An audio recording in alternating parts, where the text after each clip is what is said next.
ನಮ್ಮ ಭಾರವೆಲ್ಲ ಯಾರ ಮೇಲೆ ಹಾಕ್ಬೇಕು? ನಾವು ತಂದೆ ಮೇಲೆ ಹಾಕಬೇಕು.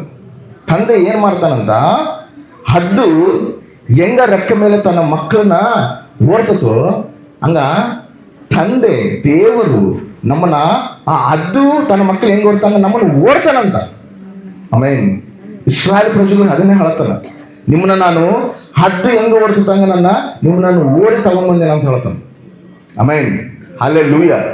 ನಮ್ಮ ಭಾರನ ಆತ ಓರಿ ನಮ್ಮನ್ನ ಹದ್ದು ಹೆಂಗ ನಮ್ಮನ್ನ ತನ್ನ ಮಕ್ಕಳನ್ನ ಹದ್ದು ಹೆಂಗ ಓಡ್ತದೋ ಹಂಗ ನಮ್ಮನ್ನ ಓಡ್ತಾನಂತ. ಹೆಂಗ್ ಓಡ್ತದ ಹದ್ದು?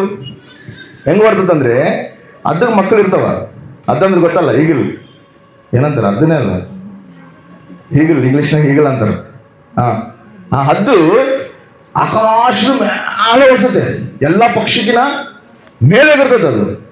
ಆ ಮಕ್ಕಳು ಹುಟ್ಟಿದಾಗ, ಸಣ್ಣ ಸಣ್ಣ ಮಕ್ಕಳು ಹುಟ್ಟಿದಾಗ ಅದೇನು ಮಾಡ್ತದಂತ, ಮೇಲವರೆಗೆ ಕರ್ಕೊಂಡೋಗಿ ಆ ಮಕ್ಕಳನ್ನ ಮೇಲಿಂದ ಕೆಳಗೆ ಬಿಟ್ಬಿಡ್ತದಂತ.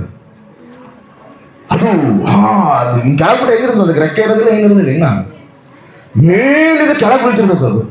ಅವಾಗಿನ ಕೆಳಗಿನ ಬೀಳೋ ಟೈಮ್ನಾಗ ಅವ್ರು, ಅಪ್ಪ ನಮ್ಮಮ್ಮ ನನ್ನ ಬಿಡಿಸ್ಬಿಡ್ಲು, ಆಯ್ತು ನನ್ನ ಕತೆ ಮುಗಿತು, ಏನ್ ನಮ್ಮಮ್ಮ ಹಿಂಗ್ ಮಾಡಿದ್ಲು, ಇಷ್ಟು ಮೇಲೆ ಕರ್ಕೊಂಡ್ಬಂದು ನನ್ನ ಕೆಳಗೆ ಬಿಟ್ಬಿಡ ಅಂತೆಲ್ಲ ಆ ಮಗು ಅನ್ಕೊಂತಿರ್ತೈತೆ.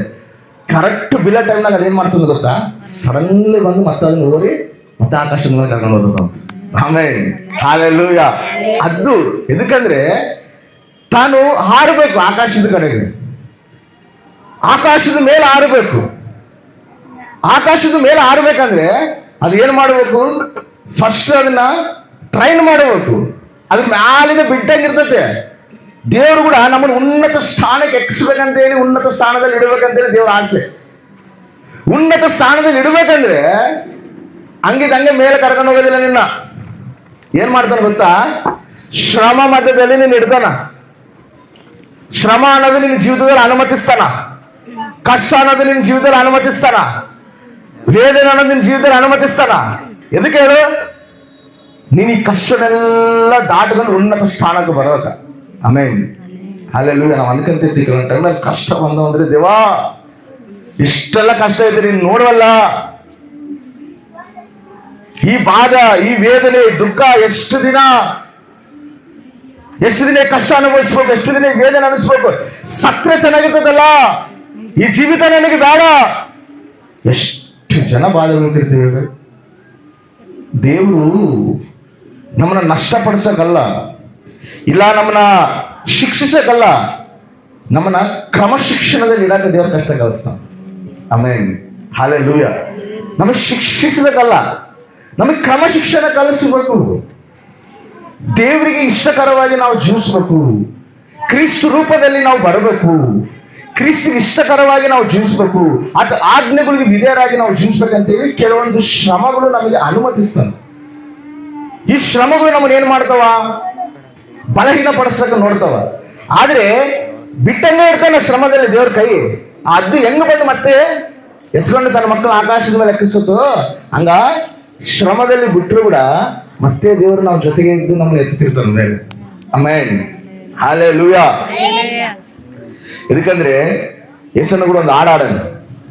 ಏನು, నేను వెళ్ళే మార్గము నా యేసుకే తెలియను, శోధించబడిన మీదట నేను సువర్ణమై మారెదను, నేను వెళ్ళే మార్గము నా యేసుకే తెలియను, శోధించబడిన మీదట ಸುವರ್ಣಗ ಮಾರೆದನು. ಆಮೇನ್. ಹಲ್ಲೆಲೂಯಾ. ಶೋಧನೆಗಳು ನಮಗೆ ಬರ್ತದವಂದ್ರೆ, ನಿಂದೆಗಳು ನಮಗೆ ಬರ್ತದವಂದ್ರೆ, ಅವಮಾನಗಳು ನಮಗೆ ಬರ್ತದವಂದ್ರೆ ಉನ್ನತ ಸ್ಥಾನದಲ್ಲಿ ದೇವರು ನಮ್ಮನ್ನು ಎಕ್ಕಿಸ್ತದ ಅಂತ ಅರ್ಥ. ಆಮೇನ್. ನೀನು ಎಲ್ಲಿ ಅವಮಾನ ಹೊಂದಿರ್ತೀಯೋ, ಎಲ್ಲಿ ನೀನು ತಲೆ ತಗ್ಸಿರ್ತೀಯೋ ಅಲ್ಲೇ ತಲೆಯಾಗಿ ದೇವರು ನಿಂದಿರ್ಸ್ತಾನೆ. ಆಮೇನ್.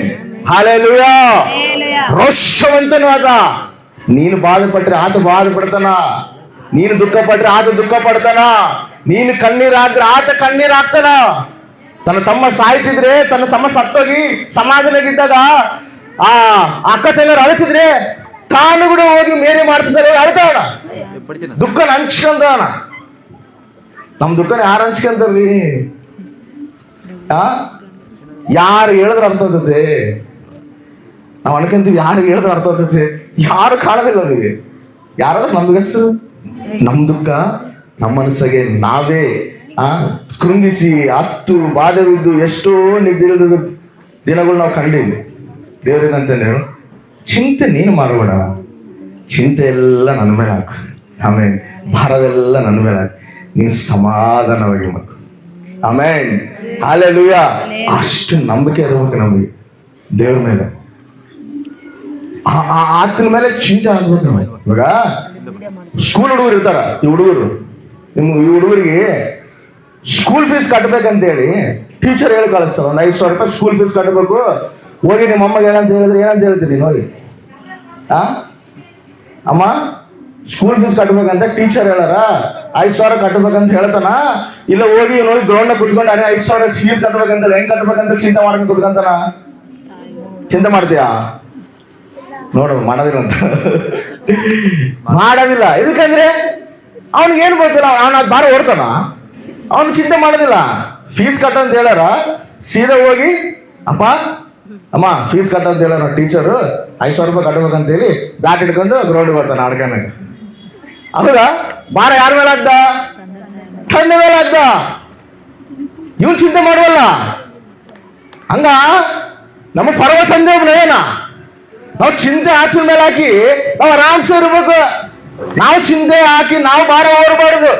ಹಂಗ ದೇವ್ರು ಭಾರ ಎಲ್ಲ ನನ್ನ ಮೇಲೆ ಹಾಕು, ನೀನ್ ನಿಶ್ಚಿಂತವಾಗಿರ ಅಂತ ಹೇಳಿದ್ರೆ ನಾವು ಮತ್ತೆ ಇನ್ನ ದೇವ್ರ ತಲೆ ಇರ್ತೀವಿ, ಪ್ರಾರ್ಥನೆಗೆ ಬರ್ತೀವಿ, ದೇವ್ರ ಮಾತುಗಳು ಕೇಳ್ತೀವಿ, ಎಲ್ಲ ಕೇಳ್ತೀವಿ. ಆಮೇಲೆ ಮತ್ತೆ ಏನ್ ಪ್ರಭು ಹೇಳ್ತಾರ ಕೂಡ ಪಾಸ್ಟ್ಗಳು ವಾಕ್ಯ, ಅದು ನನ್ನ ಭಾರ ನನಗೆ ಗೊತ್ತು, ನನ್ನ ಚಿಂತೆ ನನಗೆ ಗೊತ್ತು. ಅಮ್ಮ ನಿನಗಿನ ಚೆನ್ನಾಗಿ ದೇವ್ರಿಗೆ ಗೊತ್ತಮ್ಮ ನಿನ್ ಚಿಂತೆ ಏನಂತ. ಆಮೇಲೆ ಹಲ್ಲೆಲೂಯಾ. ನಿನಗಿನ ಚೆನ್ನಾಗಿ ದೇವ್ರಿಗೆ ಗೊತ್ತು, ಅದನ್ನ ಹೆಂಗ ಬಿಡಿಸ್ಬೇಕನ್ನೋದು ಕೂಡ ದೇವ್ರಿಗೆ ಗೊತ್ತು. ನಾವು ಚಿಂತೆ ಆತನ ಮೇಲೆ ಹಾಕಿ ನಾವು ನಿಶ್ಚಿಂತವಾಗಿರ್ಬೇಕು. ಹಲ್ಲೆಲೂಯಾ. ಅದೇ ರೀತಿಯಲ್ಲಿ ನಾನು ಒಂದು ಹಳ್ಳಿಯೂರಿಗೆ ಹೋಗ್ತಿದ್ದೆ. ಅಲ್ಲಿ ಕೂಡ ಸುವಾರ್ತೆ ಹೇಳಕ್ ಹೋಗುವಾಗ ಆ ಊರಲ್ಲಿ ಆಕಳು ಇರ್ತಾವಲ್ಲ, ಆಕಳುಗಳು, ಅವಕ್ಕ ಇದು ಕಟ್ತಾರ, ಒಂದು ಕುತ್ತಿಗೆಗೆ ಹಿಂಗ ದಾರ ಕಟ್ಟಿ ದೊಡ್ಡ ಕಟ್ಟಿಗೆ ಕಟ್ಟಿರ್ತಾರ. ಕಟ್ಟಿಗೆ ರೋಡ್ ಮೇಲೆ ಬೀಳ್ತಿರ್ತೈತೆ, ಅದು ಹಂಗೆ ನಡ್ಕೊಂಡು ಹೋಗ್ತಿರ್ತೈತೆ. ನಾನು ಅದನ್ನ ನೋಡಿ ಇದಕ್ಕೆ ಇಷ್ಟು ಕಟ್ಟಿಗೆ ಕಟ್ಟಿ ಇಷ್ಟು ದಪ್ಪ ಕಟ್ಟಿರ್ತಾರೆ ಕಟ್ಟಿಗೆ, ಅದು ಕುತ್ತಿಗೆಗೆ ಹಾಕಿ ಕಟ್ಟಿ ಕೆಳಗೆ ಬಿಟ್ಬಿಟ್ಟಿರ್ತಾರ, ಅದು ರೋಡ್ಗೆ ಹಿಂಗೆ ಹೋಗ್ತಿರ್ತೈತೆ, ಹಂಗೆ ಓಡ್ತಿರ್ತೈತೆ. ನಾನು ಕೇಳಿದೆ, ಅಣ್ಣ ಎದಕ್ಕಣ್ಣ ಇದು ಈ ರೀತಿ ಕಟ್ಟಿರಿ ನೀವು, ಭಾರ ಅನ್ಸೋದಿಲ್ಲ ಅದಕ್ಕ?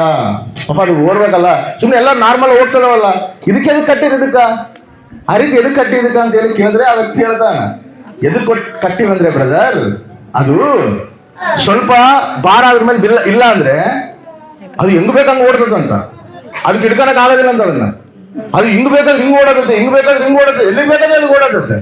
ಅದಕ್ಕೆ ಆ ಭಾರನ ಕಟ್ಟಿ ಅದಕ್ಕೆ ಬಿಟ್ಟಿವನ್ಕೋ ಅದು ಎಲ್ಲಿ ಕದಲೋದಿಲ್ಲ, ಅದು ಸ್ಟ್ರೇಟ್ ಹೋಗಿರ್ತದಂತ. ಹಂಗ ದೇವ್ರೇನ್ ಮಾಡ್ತಾನೆ ಗೊತ್ತಾ? ನಾವ್ ಹೆಂಗ್ ಗೊತ್ತು ದೇವ್ರಿಗೆ, ಸ್ವಲ್ಪ ಬಿಟ್ಟಿವಂದ್ರೆ ಅದಕ್ಕೆ ದೇವ್ರೇನ್ ಮಾಡ್ತಾನೆ ಗೊತ್ತಾ? ಶ್ರವಣದ ಕೊಳಿಮಿನ ನಮ್ಮನ್ನು ಕಳಿಸ್ತಾನ. ಎದಕ್ಕೆ ಹೇಳು? ಸ್ಟ್ರೇಟ್ ಆಗಿ ನಡಿ, ನೀನು ಸ್ಟ್ರೇಟ್ ಆಗಿ ನಡೆದು ಉತ್ತಮ ಅದು. ಅದಕ್ಕೆ ಆ ಭಾರನ ಮೇಲೆ ಹಾಕ್ತಾನ. ಎದಕ್ಕೆ ಹೇಳು? ಅದು ನಮ್ಮ ಒಳ್ಳೇದಕ್ಕೆ, ನಮ್ಮ ಕ್ಷೇಮಗೆ, ನಮ್ಮ ಮೇಲಿಗೆ. ಪ್ರತಿ ಶ್ರಮ ಕೂಡ ನಮ್ಮ ಮೇಲಿಗೆ. ಬಂಗಾರನ ಎಷ್ಟು ಕೊಳಿಮನಾಗ ಹಾಕಿ ಅದನ್ನ ಸುಟ್ರೆ ಅಷ್ಟೊಂದು ಪ್ರಕಾಶಿಸ್ತದೆ. ನೀನು ಪ್ರಜೆಗಳ ಮುಂದೆ ಪ್ರಕಾಶಿಸ್ಬೇಕಂದ್ರೆ, ನೀನು ಅನ್ಯರ ಮುಂದೆ ನೀನು ಪ್ರಕಾಶಿಸ್ಬೇಕಂದ್ರೆ ನೀನು ಲೋಕಕ್ಕೆ ಬೆಳಕಾಗಬೇಕು. Amen, hallelujah. ನೀನು ಲೋಕಕ್ಕೆ ಬೆಳಕಾಗ್ಬೇಕಂದ್ರೆ ನೀನು ಅಗ್ನಿ ಮಂಡಿದ್ರೆ ನೀನು ಲೋಕಕ್ಕೆ ಬೆಳಕಾಗ್ತಿ. ಹೌದಾ? ಹಂಗ ನೀನು ಲೋಕಕ್ಕೆ ಬೆಳಕಾಗ್ಬೇಕು, ಅನೇಕರ ಮುಂದೆ ನೀನು ಸಾಕ್ಷಿಯಾಗಿರ್ಬೇಕು, ತೆಳೆಯಾಗಿರ್ಬೇಕು. ಅದು ಹೆಂಗ ತನ್ನ ಮಕ್ಕಳು ಮೇಲವರೆಗೆ ಎಕ್ಕಿಸಬೇಕು, ಹಂಗ ನೀನು ತೆಳೆಯಾಗಿ ಇಡಕ್ಕೆ ದೇವ್ರು ಏನ್ ಮಾಡ್ತಾರೆ ಗೊತ್ತಾ? ಶ್ರಮ ಕೊಳಿಮಿನಲ್ಲಿ ನಮ್ಮನ್ನ ಕಲಿಸ್ತಾನ. ಇದು ನಮ್ಮ ಮೇಲಿಗೆ. ಬಾಧೆ ಪಡಬೇಡ, ಚಿಂತೆ ಪಡಬೇಡ. ಚಿಂತೆ ಎಲ್ಲ ದೇವ ಈ ಶ್ರಮ ಬಂದೈತಂದ್ರೆ ನಿನ್ನ ಅನುಮತಿ ಇಲ್ದಾಗ ಬಂದಿಲ್ಲ, ನಿನಗೆ ಗೊತ್ತಿಲ್ದಾಗ ಬಂದಿಲ್ಲ. ಇದು ಬಂದೈತಂದ್ರೆ ಉನ್ನತವಾದ ಆಶೀರ್ವಾದ ನನಗೆ ಎತ್ತಿಟ್ಟಿ ಅಂತ ಅರ್ಥ. ಆಮೇಲೆ